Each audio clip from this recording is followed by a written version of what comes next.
folks, back on the Bossman show here with a friend of the show, Todd Golden, 5-0 on the year. It's a game day for him. Same for me with the Hawks, tonight with the Thunder. Morgan State Bears coming to town. Coach, what's up, man?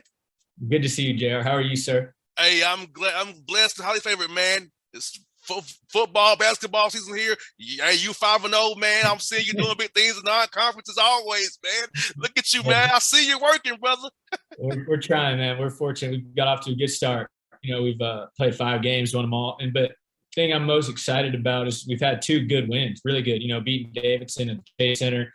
And then we got popped in the mouth early against Nevada. They were up by 16 on us in the first half, but we kind of kept our cool and got back on the horse and found a way to compete and did a really nice job in the second half to win that game. So we showed some grit. We showed some resiliency. And, I think with our veteran team, we got a chance. No doubt. I was asking about that the game against Nevada, man, because I saw you were down by 16 points, but your guys did not fold. They looked very confident. They looked like, hey, we can get this done. One possession at a time. They wasn't trying to do too much, get it all back at one time. So talk about the process of having a veteran team who can handle being down and know there's still time to chip away and get back in this thing late, like you all did. Yeah, no, you hit it on the head. I think it was a comforting feeling knowing, after speaking to the guys at one of the timeouts in the first half, you could sense that, we had a little bit of a sense of urgency, but we weren't broken. We weren't, disheveled. We weren't splintered. And I thought our guys did a really good job of showing, that togetherness. And what you said earlier, you hit it on the head. We didn't try to get it all back in one possession. It was play by play. We knew we were going to have to play well for the rest of the game, not just 1 or 2 minutes to get us back in there. And, having that veteran presence really kind of settled us and allowed us to chip away. And by the, midway point of the second half, we had taken a little bit of a lead. So it was good. It was a really good experience. We don't want to be down by that much ever again. But, being able to come back like that was definitely a good feeling. And it helps having Gabe and Jamari go off for 50 points combined. I mean, those guys put you on the back, but the other guys rolled the back with them. But those 2 young men right there, tell me about those 2 guys, man. Yeah. I'll tell you what, it's I've learned a lot in my few years being head coach, and you're really as good a coach as the players you have, and to have 2 young men like that really step up. And Nevada's a great team. They're really they've struggled a little bit record-wise out of the gates. Their personnel is really good. Once they get a little settled, get back in their home gym for a while, they're going to start whapping on some teams. And, Jamari and Gabe just made a lot of great individual plays, within the framework of what we're trying to do.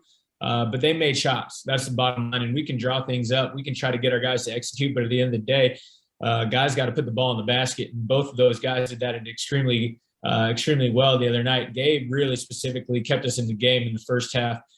He was really the only guy that could get it going, and then both him and Jamari really took over in the second half, and they willed us to a win and made some difficult shots that some might consider tough, but again, when they had it going, there's only so much you can do, and I was really proud of the way they competed and finished. Most definitely, like you said, and also having the home crowd again, that Don's crowd that you all have out there, man. Tell me about that. Cause I know we're with the Hawks, but it's good to see fans again in the arena. How is it have your young men feed off their energy at home? We're a Mountain West team coached by a well-known guy, Steve Alford, in your building, man. Yeah, no, it felt amazing, to be honest, and it really we missed it last year. We had a lot of close games, once we were able to start playing at home in league play, and we just didn't have that push to get us over the top, and lost a lot of close games at home. Whereas this year, it's been awesome being able to have the fans. I thought in the Nevada game specifically, they did a wonderful job of staying with us and keeping great energy in the building. And then we went on a nice little 9-0 run to start the second half. And it was loud in there. It felt like we had 8 guys on the court. And so to be able to get those crowds and hopefully continue winning and kind of building this program up, that support means a lot. And it's a huge advantage for us at home. And playing at Chase Center, tell me about that. Playing at Chase Center is very amazing. I loved Oracle Arena, and I like, but Chase Center is mad crazy, man. You got to play there once more for your guys. Tell me about beating Davidson in that arena where Steph Curry went to school at and played there and put his arena out there, man. Yeah, that was part of the deal. We reached out to Davidson because we thought they would have interest in, playing where Steph, and basically the arena that Steph built, right? I mean, let's call it what it is. And, yes. It was really challenging, JR, for us to find a good opponent that was willing to go play us in the Chase Center. We asked over 100 schools to come play us and let them know we'd return the game in their home gym, which was a disadvantage for us, but it was still a tricky game to find somebody willing to do that. But credit to Davidson, and I'm very grateful that they were willing to come out and play us. And it was an awesome experience, getting to be in the locker room, getting to do our shoot around the day of the game on the court. And then, the ball goes up and then you realize, man, we're playing on the same floor that Steph and Clay and Draymond and all these guys. And obviously Steve Kerr's done a wonderful job with the organization. It's just awesome. And it's so close to our school. It's only 15 minutes away.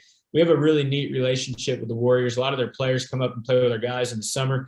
Juan Toscano Anderson is going to be at our game tonight. It's a brotherhood. It's a basketball brotherhood. And so to be able to really be a part of that is special. No doubt, like you said, man, having an NBA team in your city that supports you and gives you that, put their arms around you, is special. And also, like I said, for your young men, some of those guys will never get to play in that like that ever again in their lives. And they got the experience to be able to play in the Chase Center, the same floor that all these greats play on every night against the Warriors. That's right. No, it's a unique opportunity, and credit to our department for. It's not cheap to get in there, but we'll continue to do it. Because it's a great tool for recruiting. It's a great tool, for experience for our student athletes. And, we're fortunate to have such a great building, 15 minutes away. And also for you, man, your non-conference schedule, Todd, is this, man. UNLV, Richard Pitino, tough one. Bryce Drew, GCCU, tough one. Arizona State, Fresno, Morgan State tonight. So I feel like your schedule is allowing you to build off of every game and get different looks, because the WCC is going to be tough with new coaches in the league as well. Yeah. No, you hit it. I mean, we're pretty strategic in how we schedule, and obviously playing Davidson and Nevada in the first, let's call it the first 10 days of the season, we wanted to challenge ourselves that way. We think both those teams have a really good chance of making the tournament.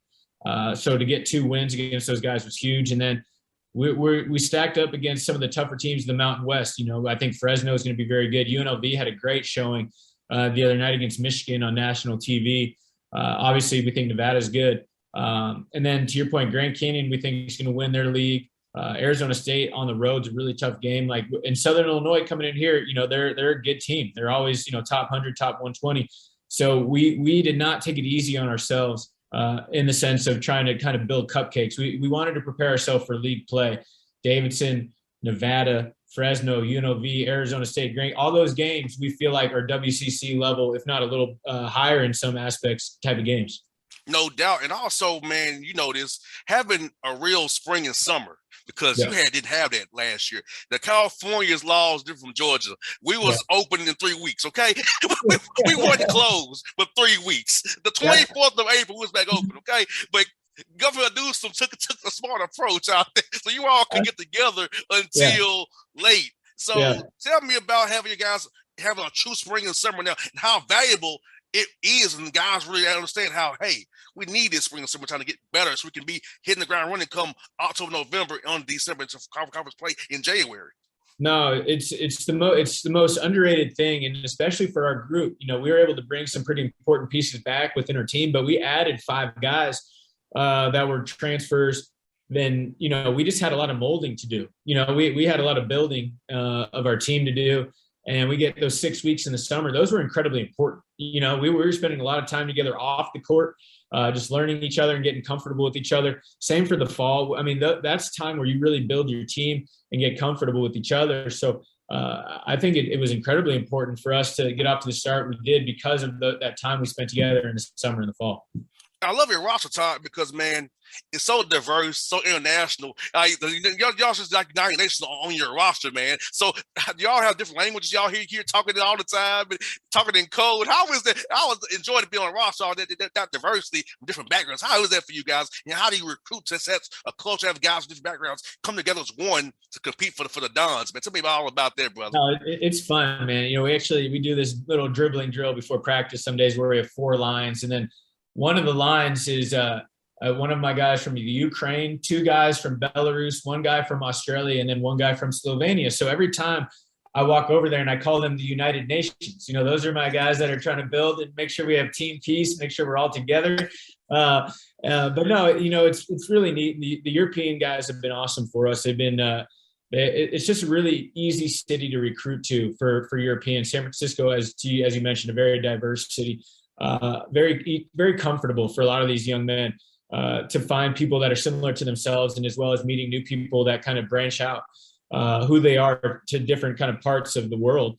And then we have a lot of local guys, Bay Area guys, and then up and down the Pacific Northwest. So, we generally try to recruit guys that are like-minded in the sense of putting the team first and really wanted to be here at San Francisco and really wanted to spend time in the gym. Really, those are the 3 things that we focus on. And so when they get here, everybody kind of understands what the expectation is. And I think that's why we've been able to kind of mold and gel so quickly. But it's a challenge sometimes with language barriers and with different food preferences and some things like that. But it's a really enjoyable group, and they're really fun to be around. And you talking about the area, you had Trae Young in the gym before we go. Tell me about having Trae Young in the gym and the Hawks in the gym, man. No, it's another great thing about this job is, being so close to the Warriors facility, and all these teams stay in the city, obviously, and they want a place to go practice the day of or day before the game. So, we had the Hawks in here a couple of Sundays ago, which was great, watching them practice and seeing how a lot of what they do in practice is similar to what we do in our practices. It was really neat for our guys to see that. And then 2 days prior to that, Zion was in here working it out, trying to get in shape, get back on the floor for the Pelicans. And James Harden's been, we've had a number of really impressive, highly accomplished players getting work in here. And for our guys, it's really cool. They get to see guys that they look up to that, are making good amount of money in the NBA, get to see them in our gym. Again, it just builds to our basketball environment that we have. Well, Coach, but thank you for joining on the game day, brother. Hope to talk to you in the new year, man. Be safe. Keep getting those W's, man. I'll be cheering for you as always, man. I appreciate you, JR. It's always great catching up. I'm glad you're holding it down in Georgia, and we'll be in touch, bro. I'm around. All right, brother. Be safe, man. Yeah. Take care, man. See you now.